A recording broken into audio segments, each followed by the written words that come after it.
Dennis had always been a tolerant man, but patience had its limits. After nearly a year of ongoing torment from the homeowner association, he had reached his breaking point. It started with small things. Homeowner association letters demanding he change the tone of his house, remove the flower beds he had spent months nurturing, and even cut down a tree in his backyard because it was deemed unpleasant.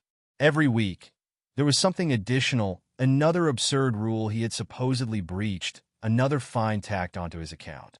But what finally pushed him over the edge was when they started claiming ownership over something that was undeniably his own pathway.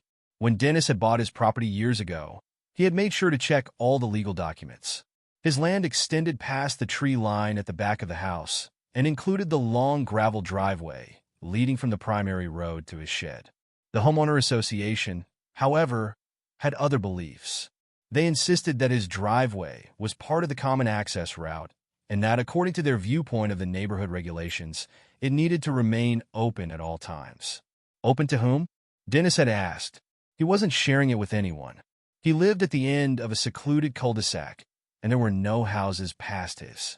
The only people who used his driveway were intruders, solicitors, nosy neighbors, and the occasional delivery driver who missed their turn. It made no sense. Still, the homeowner association wouldn't let it pass.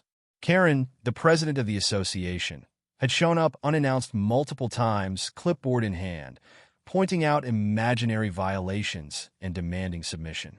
She had a particular smugness about her, the kind of self-importance that came with unrestricted authority. She wasn't just enforcing the homeowner association rules. She was the law. Dennis had endured her nonsense for months, ignoring her increasingly aggressive letters and standing his ground whenever she tried to intimidate him in person. But when she left an official notice on his door stating that the homeowner association had the right to unrestricted access through his driveway, he knew it was time to take measures. The next morning, he went out and installed a barrier. It wasn't an extravagant structure, just a simple, sturdy iron gate that locked securely and marked the boundary of his territory. He had every legal right to do it. His property line clearly extended past the gate, and he wasn't violating any ordinances. He even made sure to double-check the county files before putting it up, just to be certain. The moment he closed the gate and secured the lock, he felt a deep sense of contentment. Finally, some peace and privacy. But, of course, peace was never an option where Karen was involved. Barely an hour after the gate was in position, Dennis heard an all-too-familiar voice yelling from the sidewalk. Dennis. He turned to see Karen storming up his driveway, furious, her face red with barely contained fury. She was dressed in her usual beige jacket, her nails perfectly manicured, as if she had just come from a board meeting where she dictated the fate of lesser citizens. "Good morning, Karen," Dennis said smoothly, folding his arms. "What the hell do you think you're doing?" She barked, coming to a stop in front of the locked gate. She rattled it, as if testing its durability, then looked at him like he had personally committed betrayal. "Securing my property," Dennis replied, unmoved, "which last I checked, I have every right to do." Karen scoffed, rolling her eyes. "This is a direct violation of homeowner association rules. You cannot block access to a community path." Dennis arched an eyebrow. "Community path? This is my driveway, Karen. It's on my deed. It's private land. You have no authority here." Her nostrils flared.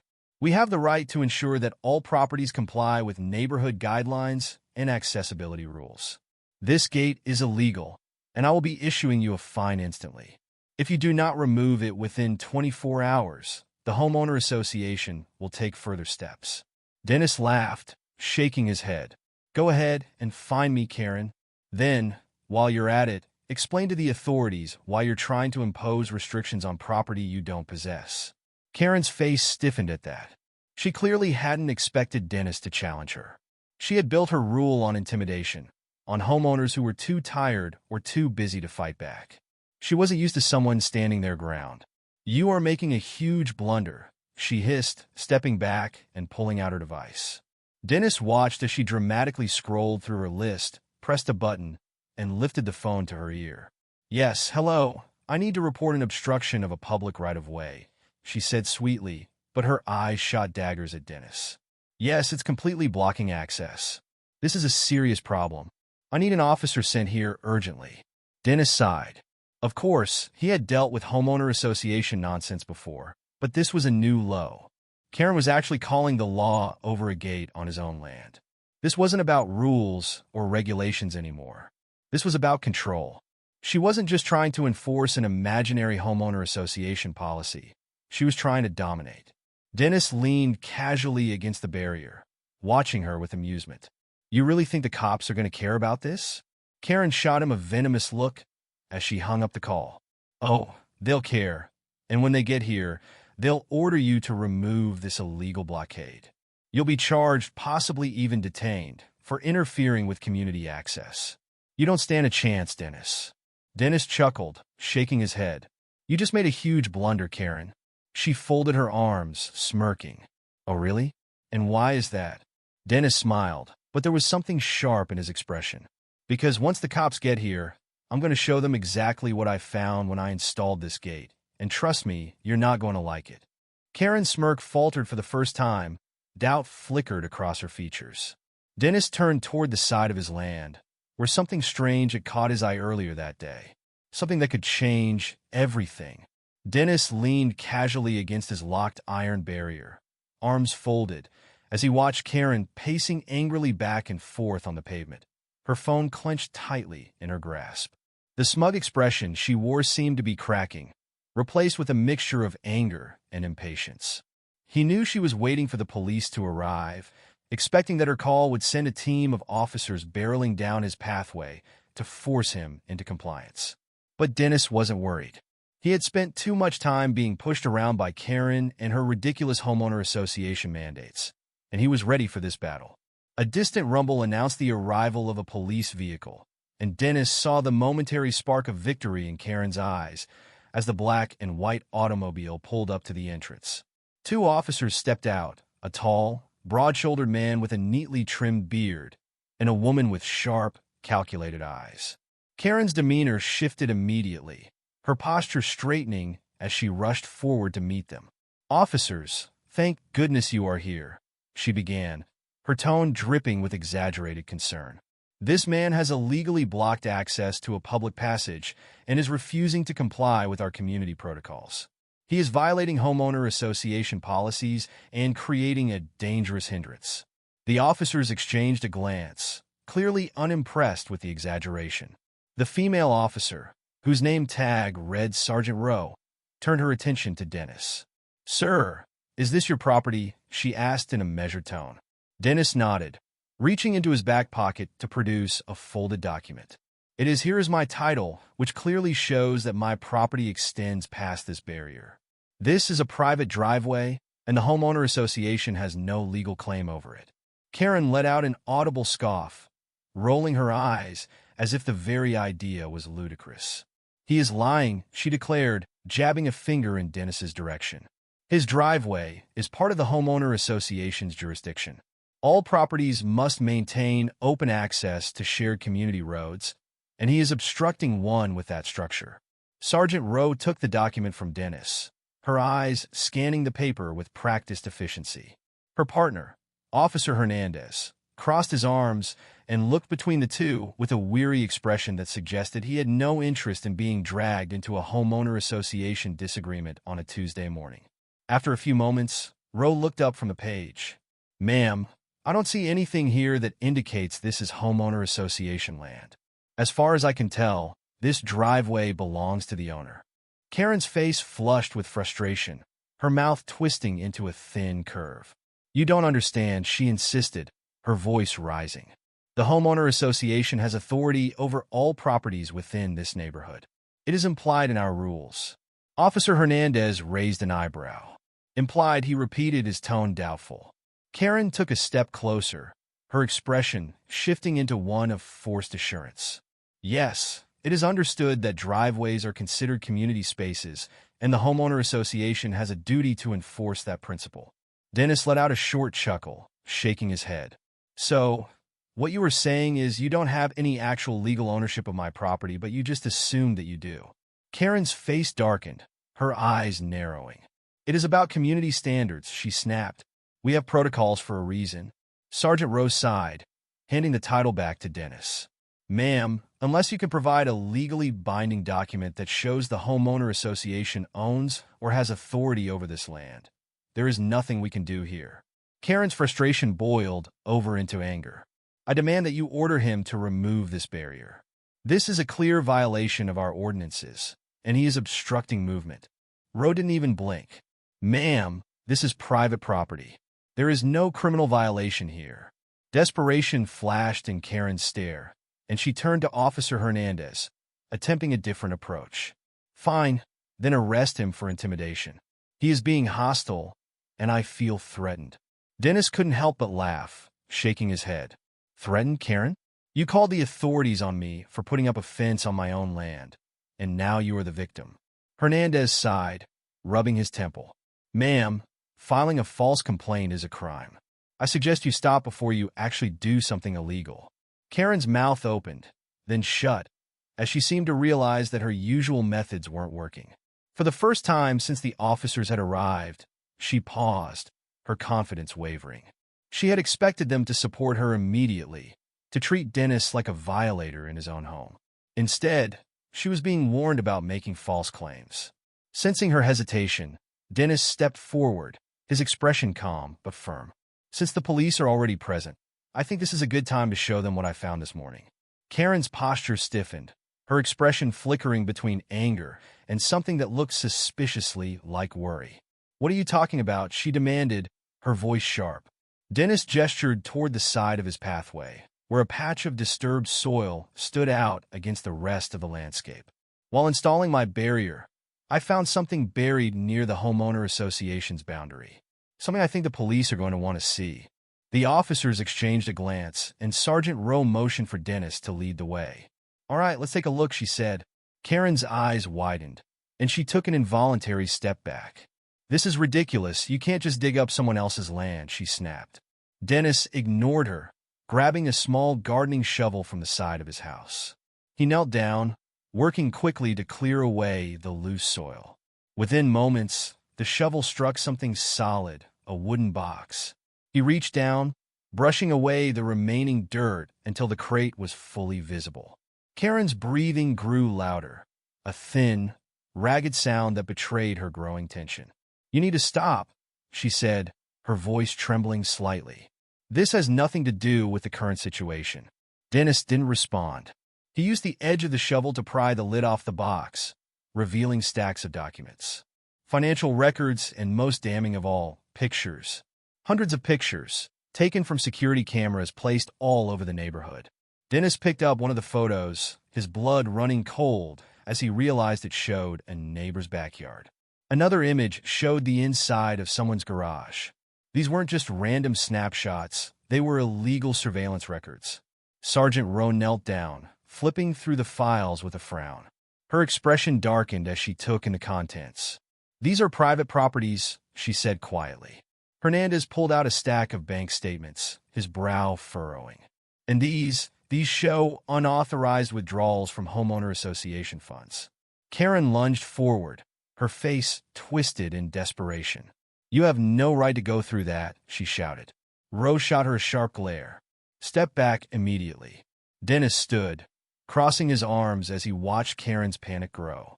Looks like my barrier isn't the real problem here, Karen, but you definitely have a problem now. Karen's mouth opened, but no sound came out. For the first time in her reign as homeowner association president, she had lost control of the situation. Dennis knew that the battle he had been fighting for months was finally coming to an end. Sergeant Rowe straightened from her crouched position, the stack of illicit financial records still in her grip. Her expression had shifted from professional neutrality to something much sharper, focused and determined. The silence that hung in the air was thick, charged with the weight of what had just been revealed.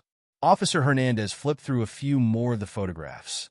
His brow furrowed as he held up an image showing the interior of what was clearly a neighbor's kitchen. The implications were obvious, and Dennis could see the change in the officer's posture.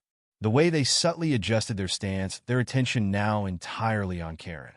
Karen, however, was unraveling before their eyes, her usual veneer of smug authority fracturing. Her face paled as she took a stumbling step backward. This this is a misunderstanding," she blurted out, her voice strained. "Those records, they have nothing to do with me. The homeowner association manages a lot of paperwork, and I don't even know what those are."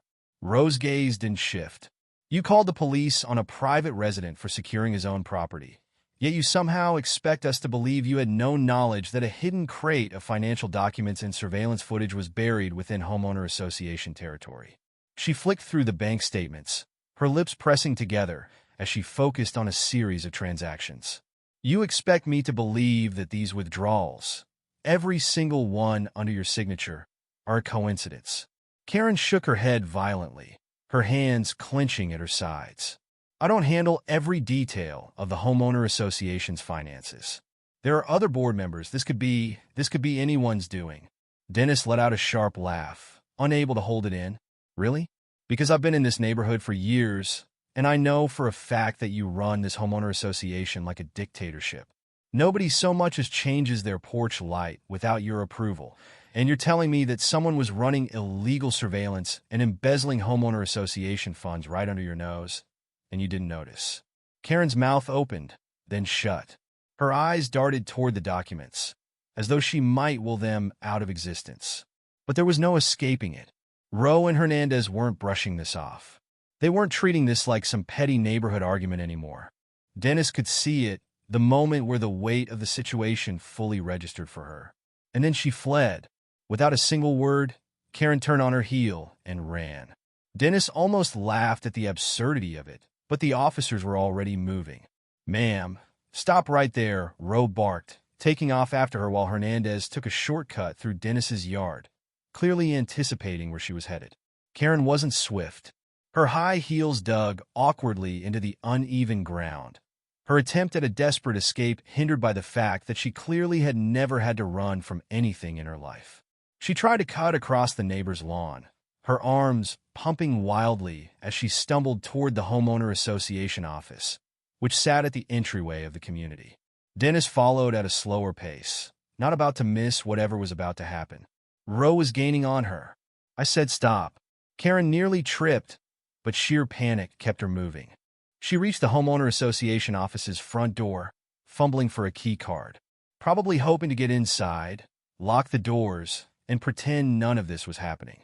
But before she could swipe it, Hernandez came around the other side of the building and slammed his hand down on the reader, blocking her entry. Karen skidded to a stop, breathing heavily. You can't do this. This is harassment," she shrieked, her voice breaking. Ro slowed to a walk, pulling out a pair of cuffs. "You really want to add resisting an investigation to your problems?" Karen's eyes darted wildly, searching for an escape, but there was none. Her carefully maintained authority was gone. And then, in a move that almost made Dennis pity her, she turned back to the officers, adjusting her clothing, forcing her hands to stop shaking, and took a deep breath. Her voice dropped into something calm, controlled, like she was still at a meeting, still holding all the cards. "Listen," she said, her tone carefully measured. "I think we are all overreacting here. This is a misunderstanding. I'm sure we can work something out. Turn around and put your hands behind your back." Ro interrupted flatly, holding up the cuffs. Karen flinched, the last of her composure shattering. "This is a mistake. I run this homeowner association. I have rights." "You have no proof." Hernandez held up a handful of photographs. "This is proof." And just like that, the fight left her. Karen's shoulders slumped as reality sank in. "You don't understand," she whispered, her voice barely audible. "I was just trying to keep things in order. People don't follow rules unless you make them. They think they can just do whatever they want, and someone has to enforce it." "Turn around," Ro repeated. Karen swallowed hard, then slowly obeyed, pressing her lips together as Ro clicked the cuffs into place. Dennis exhaled, shaking his head as he watched the neighborhood's self-proclaimed queen get led away. The irony of it all wasn't lost on him. Karen had spent years bullying residents, issuing fines for imaginary offenses, calling the cops on people for trivial matters, acting as though she was untouchable. And now, when the tables were turned, when she was the one in trouble, she had crumbled like a house of cards. He followed at a distance as they led her to the squad vehicle. A few neighbors had gathered nearby, murmuring among themselves, whispering questions. He caught snippets of conversation. What's happening? Did Karen do something? Are they arresting her? Someone turned to Dennis. What did she do? Dennis looked at the squad vehicle as Karen was guided into the back seat, her face pale, her hands trembling. He considered all the things she had done, how she had bullied people, stolen from them, violated their privacy, how she had made his life and so many others a nightmare. He smiled, tilting his head slightly. Oh, he said casually, just homeowner association business. The car door slammed shut, and as the officers climbed in, preparing to drive, Dennis crossed his arms, watching. Karen had called the cops on him, and now she was the one going to jail. Dennis watched as the police cruiser pulled away, its flashing lights reflecting off the windows of the houses nearby. Karen was gone. The queen of the homeowner association, the self-proclaimed enforcer of rules and regulations, had been taken away in handcuffs. The air in the community felt different, lighter, like a long-standing burden had finally been lifted. Neighbors who had previously kept their distance now stepped onto their porches, whispering among themselves, casting curious glances at Dennis. He could already hear the buzz spreading. Karen had spent years making people's lives miserable, and now she had been taken down in the most public way possible. Dennis wasn't one for dramatics, but he couldn't deny the satisfaction creeping up his spine. He had fought this battle for months, endured Karen's harassment, her threats, her endless attempts to control what was his, and now she was sitting in the back of a squad car, heading for the police station. But Dennis knew this wasn't over yet. This wasn't just about an overzealous homeowner association president throwing her weight around. This was bigger.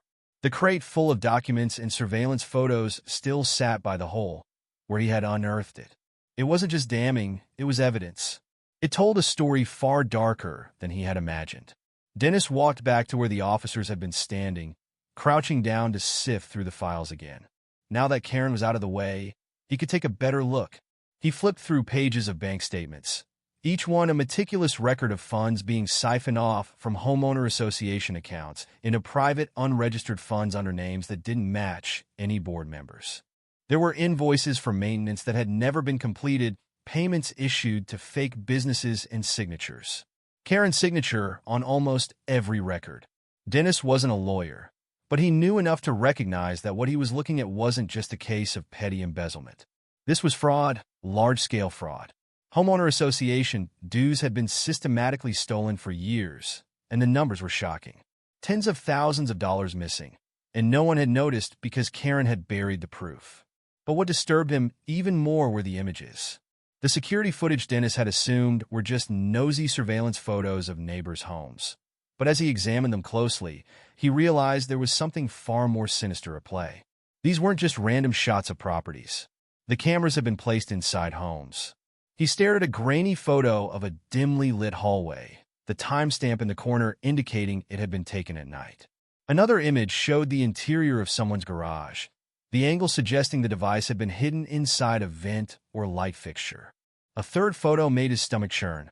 A bedroom, captured from the perspective of a small device mounted near the ceiling. He flipped to the next page. Another bedroom, another hidden camera angle. Dennis felt a chill creep over him. This wasn't just about spying on landscaping violations or keeping track of unauthorized holiday decorations. Karen had been monitoring people inside their own homes. And if she had been watching, who else had access to this footage? He clenched his jaw, pushing away the sickening thought as he stood up, gripping the stack of photos. His first instinct was to march straight to the station, but he knew that if he wanted to make sure Karen was truly held responsible, he needed more than just a pile of stolen records and creepy footage. He needed an expert, someone who could go through these files and prove what was happening. And he knew exactly who to call. Dennis pulled out his phone and scrolled through his contacts until he found the name he was looking for.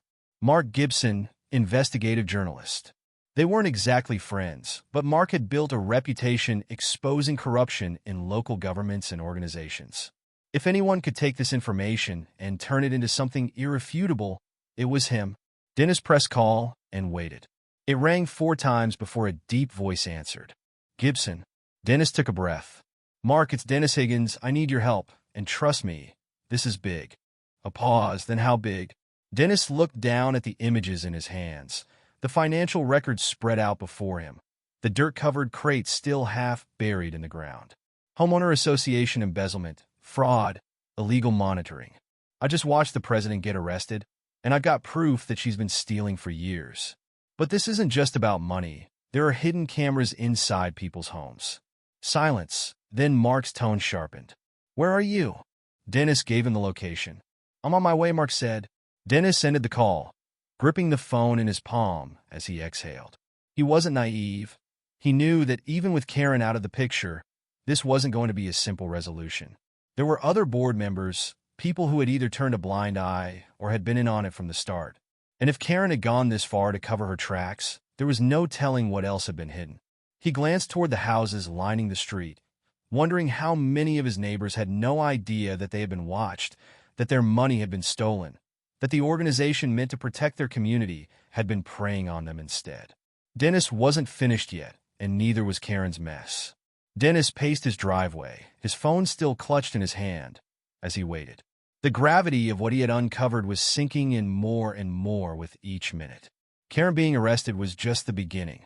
What he had found in that crate was so much worse than he could have imagined.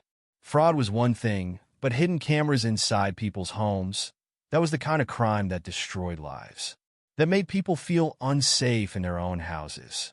15 minutes later, headlights cut through the dimming evening, and a dark sedan pulled up in front of his property. Mark Gibson stepped out, tall and lean, dressed in a worn leather jacket and dark jeans. His expression was blank, but Dennis knew that was just his professional demeanor. Mark had covered plenty of scandals before. Crooked city officials, bribe-hungry politicians, even a local sheriff who had been running a scheme. But this was something different. This wasn't just about money. This was about violation, about power, about abuse on a level neither of them had ever seen. Dennis met him halfway up the driveway and gestured toward the pile of documents still sitting in the dirt. It's all here, he said, his voice firm. Bank statements, fake receipts, signatures, all of it leads back to Karen. But the worst part isn't the money. He handed over a stack of images, his jaw clenching as he watched Mark flip through them. The journalist's expression hardened with each passing photo. Jesus Christ, he muttered under his breath. He held up one of the pictures, a shot of a woman standing in her own kitchen, clearly unaware she was being observed. Where the hell were these taken from? Dennis exhaled sharply. That's what I need you to help figure out. Some of these are from outdoor cameras, but others, they're from inside people's houses. Someone planted these cameras. Mark swore under his breath and glanced up at the nearest row of homes. Does anyone in this neighborhood know about this yet? Dennis shook his head. Not yet, but they will soon. I was waiting until I had solid proof before I blew this thing open. Mark nodded, already pulling out his phone. I'm going to need copies of all of this, he said, and I'll have my team trace the accounts. If Karen was running this operation, she wasn't doing it alone. There's no way.